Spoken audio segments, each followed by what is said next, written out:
안녕하세요. 하루 필수 말씀 충전 하필 큐티 조종환입니다. 오늘 함께 나눌 하나님 말씀은 욥기 31장 24절에서 40절까지 말씀입니다. 나는 황금을 믿지도 않고 정금을 의지하지도 않았다. 내가 재산이 많다고 하여 자랑하지도 않고 벌어들인 것이 많다고 하여 기뻐하지도 않았다. 욥은 돈이 많은 것을 자랑하지도 기뻐하지도 않았다라고 말합니다. 욥의 태도에 의하면 부유함이라고 하는 것은 하나님이 주신 겁니다. 그렇기 때문에 주신 분도 하나님이시고 가져가시는 것도 하나님의 자유입니다.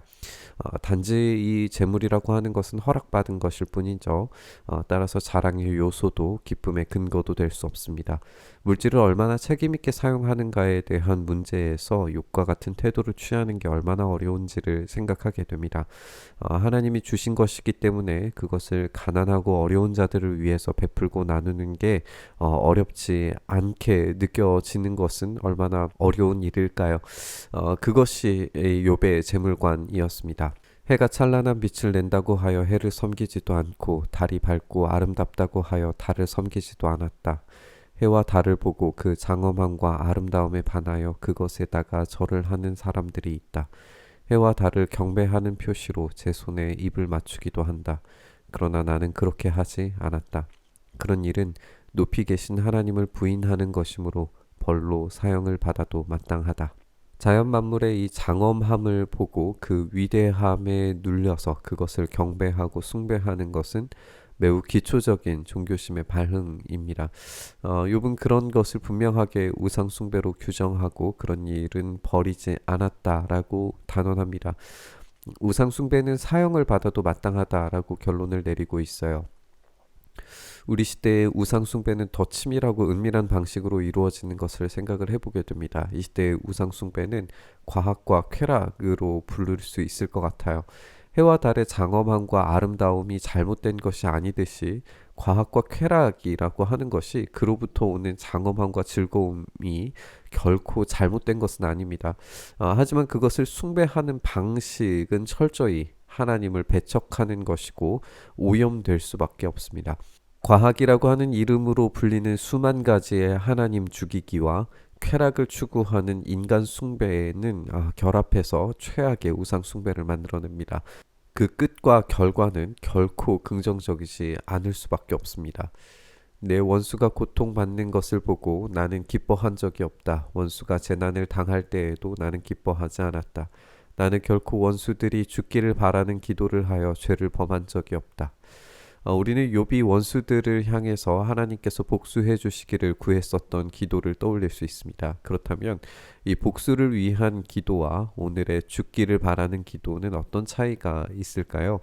하나님의 복수는 원수들의 이 행위에 대한 갚아주심입니다. 그런데 이 원수가 재난을 당하고 고통받는 때에 그들이 죽기를 바라는 것은 그들에게 닥친 형벌을 넘어서는 형벌을 바라는 거죠. 따라서 욥이 생각하는 공의의 개념은 그들이 행한 대로 갚아주는 것임을 알 수 있습니다. 욥의 기대는 원수의 고통과 아픔에 이 자신이 눈 감아 주었었다면 지금 자신의 고통과 아픔에 또 눈 감아 주기를 바라는 것입니다. 예수님의 기도처럼 원수를 용서한 것처럼 우리를 용서해 주시기를 구한다라고 하는 것과 같은 원리의 이야기인 거죠. 내 집에서 일하는 사람은 모두 내가 언제나 나그네를 기꺼이 영접한다는 것을 잘 알고 있다. 나는 나그네가 길거리에서 잠자도록 내버려둔 적이 없으며 길손에게 내 집 문을 기꺼이 열어주지 않은 적도 없다. 다른 사람들은 자기 죄를 감추려고 하지만 그러나 나는 내 허물을 아주 감추지 않았다.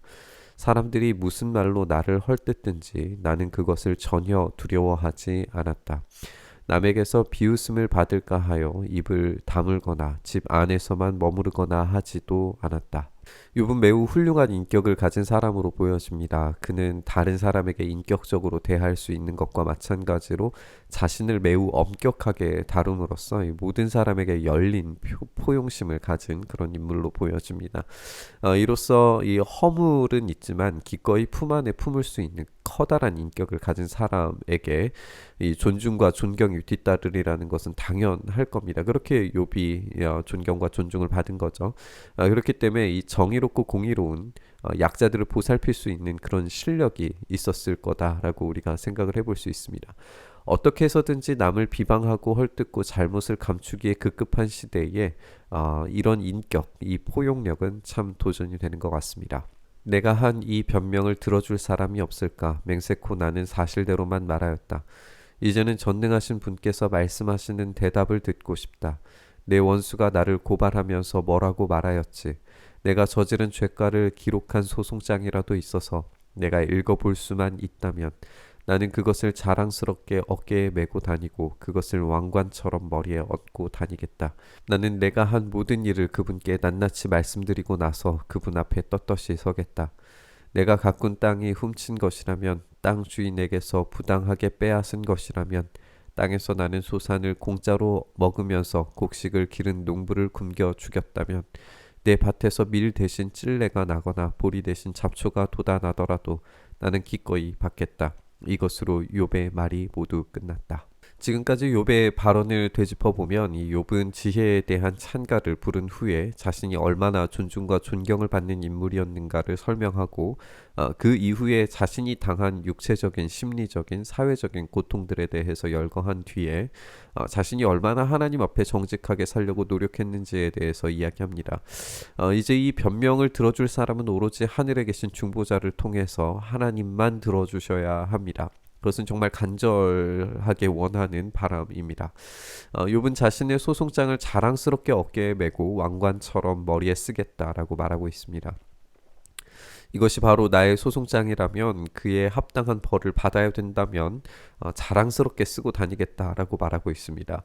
그에 대한 형벌을 받아야 된다면 기꺼이 받겠다라는 말이죠. 그런데 욥의 항변에 누구도 대답해 주지 않고 하나님조차도 침묵하고 계십니다.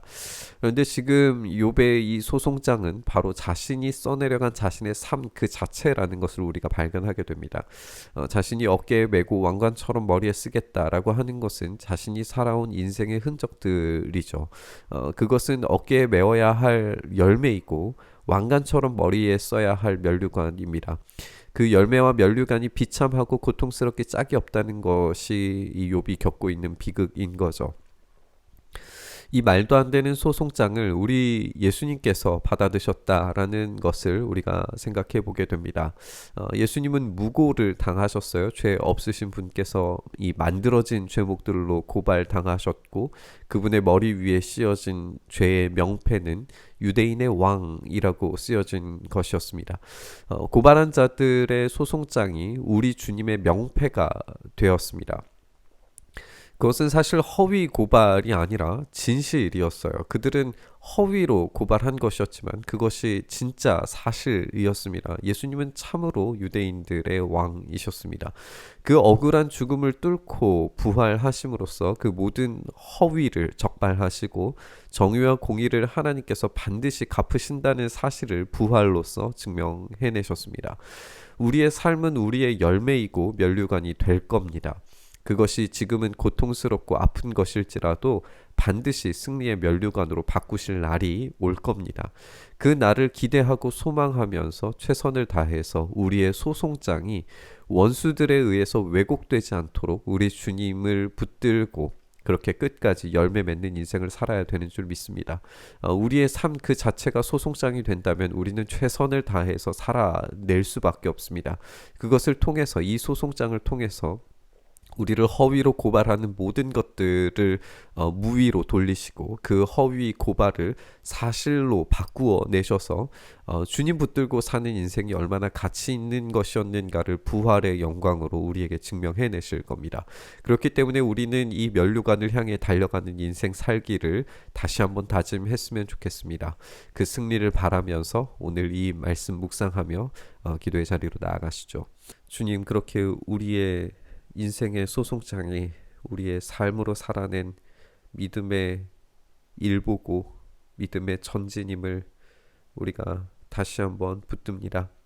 우리가 오늘 하루를 살아가는 이 믿음의 싸움이 하나님께서 허락하신 그 하루를 살아감이며 그 안에서 열매 맺음과 그 안에서 씨름하고 분투함이 하나님께서 제공하신 그 놀라운 은혜의 능력으로서 마침내 면류관으로 마침내 승리의 열매로 우리에게 주어질 것을 믿음으로 고백합니다. 그 삶을 오늘도 살아가기를 고군분투하며 살아가는 모든 이들 가운데에서 하나님께서 힘 주시고 능력 주셔서 끝까지 잘 감당할 수 있도록 은혜 더하여 주시옵소서. 이렇게 오늘의 삶을 붙들어 주시길 소망하며 우리 주님 예수님 이름으로 기도드리옵나이다. 아멘.